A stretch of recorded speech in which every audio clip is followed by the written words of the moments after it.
हिंदी की इस कक्षा में आपका स्वागत है। आज हम पाठ्य पुस्तक आरूह भाग 1 से खंड काव्य के कबीर नामक पाठ का अध्ययन करेंगे। आइए सर्वप्रथम लेखक परिचय प्राप्त करते हैं। पाठ 1 कबीर। लेखक परिचय।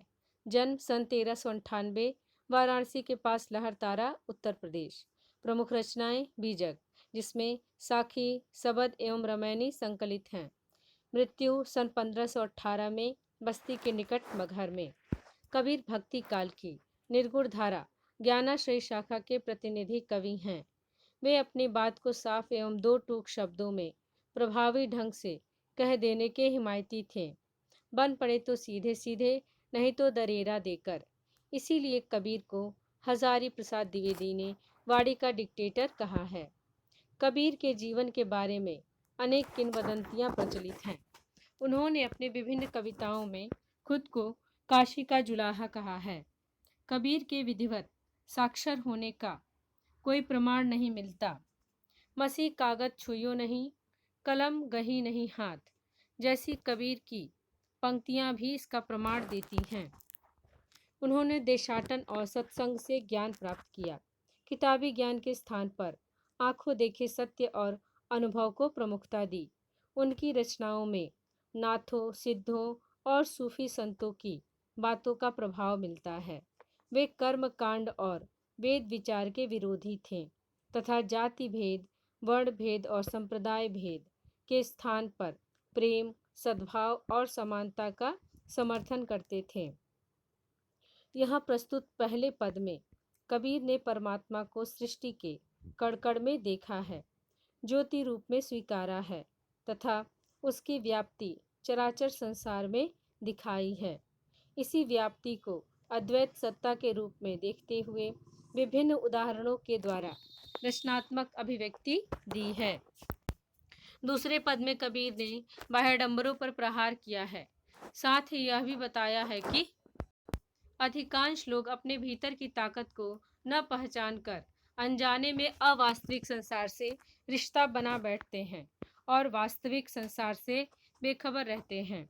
दोनों पद जयदेव सिंह और वासुदेव सिंह द्वारा संकलित संपादित कबीर वांग्मय खंड 2 सबद से लिए गए हैं। आइए पहला पद पढ़ते हैं। हम तो एक एक करी जाना, दोई कहे तिन्ही को दो जग, जिन नाहिन पहचाना। एके पवन एक ही पानी, एके ज्योति समाना। एके खाक कढ़े सब भांडे, एके कोहरा साना। जैसे बाढ़ी काष्ट ही काटे, अग्नि न काटे कोई। सब घटी अंतरि तू ही व्यापक, धरे सुरूपे सोई। माया देखी के जगत लुभाना, काहे रे नरगर बाना। निर्भय भया कछु नहीं व्यापे, कहे कबीर दीवाना। आइए प्रसंग देखें। प्रसिद्ध संत कवि कबीर ने इन पंक्तियों के माध्यम से धर्म एवं सामाजिक रीति रिवाजों के क्षेत्र में मौजूद पाखंड एवं बाह्य आडंबरों पर प्रहार किया है। व्याख्या। कबीर कहते हैं कि उन्होंने तो यह जान लिया है कि ईश्वर एक ही है। उन्होंने ईश्वर के अद्वैत रूप को पहचान लिया है। जो लोग उस परम तत्व के आत्मा, परमात्मा, जीव, ब्रह्म आदि अलग अलग अस्तित्वों को मानते हैं, उन्होंने वास्तव में परमात्मा के मर्म को नहीं जाना है।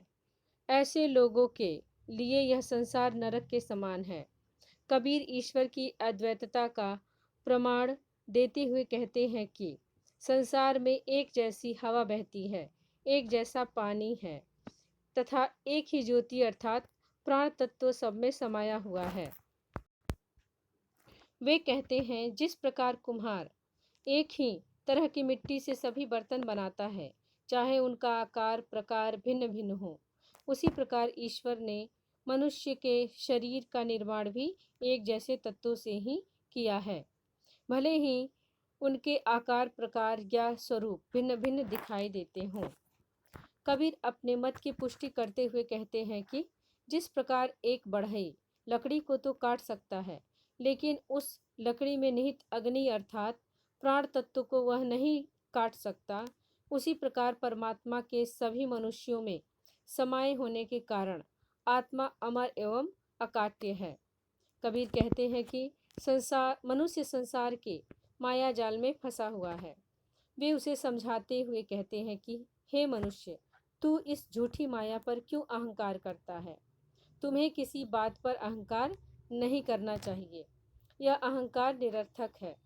अंत में प्रभु के प्रेम से सराबोर कबीर कहते हैं कि जो मनुष्य इस माया अर्थात सांसारिक आकर्षणों के भ्रम से मुक्त हो जाते हैं, वे निर्भय रहते हैं। उन्हें किसी प्रकार का कोई भय नहीं सताता है। ठीक इसी प्रकार कबीर भी अब निर्भय हो गए हैं। उन्हें अब कोई भय या डर नहीं है, क्योंकि उनके हृदय में प्रभु के लिए प्रेम पूर्ण रूप से है। आइए दूसरा पद पढ़ते हैं। संतो देखत जग बौराना, साच कहा तो मारन धावे, झूठे जगपतियाना। नेमी देखा धर्मी देखा, प्रात करे स्नाना। आतम मारी पखानहि पूजे, उनमें कछु नहीं ज्ञाना। बहुतक देखा पीर औलिया, पढ़े कितेब कुराना। कै मुरीद तदबीर बतावे, उनमें उहे जो ज्ञाना। आसन मारे डिम्ब धरी बैठे, मन में बहुत गुमाना। पीपर पाथर पूजन लागे, तीरथ गर्व भुलाना। आइए इसकी व्याख्या देखते हैं। कबीर लोगों को बाह्यडंबरों के वशीभूत होकर ईश्वर प्राप्ति के लिए प्रयासरत होने के कारण कहते हैं कि यह संसार पागल हो गया है, उसकी मति मारी गई है। जो व्यक्ति सत्य का अनुसरण करता है, लोगों को वास्तविकता से परिचित कराता है, लोग उसे मारने के लिए दौड़ते हैं, तथा जो व्यक्ति झूठ बोलता है, लोगों को सत्य से गुमराह करता है, लोग उसकी बात पर विश्वास कर लेते हैं।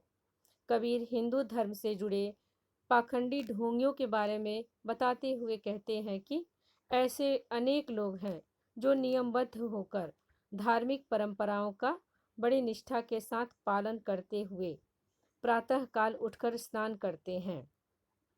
ऐसे लोग अपनी आत्मा को तो हर पल हर दिन मारते रहते हैं, उसका हनन करते रहते हैं, लेकिन दूसरी ओर पत्थरों की अत्यधिक निष्ठा के साथ पूजा करते हैं। वे आत्मचिंतन नहीं करते।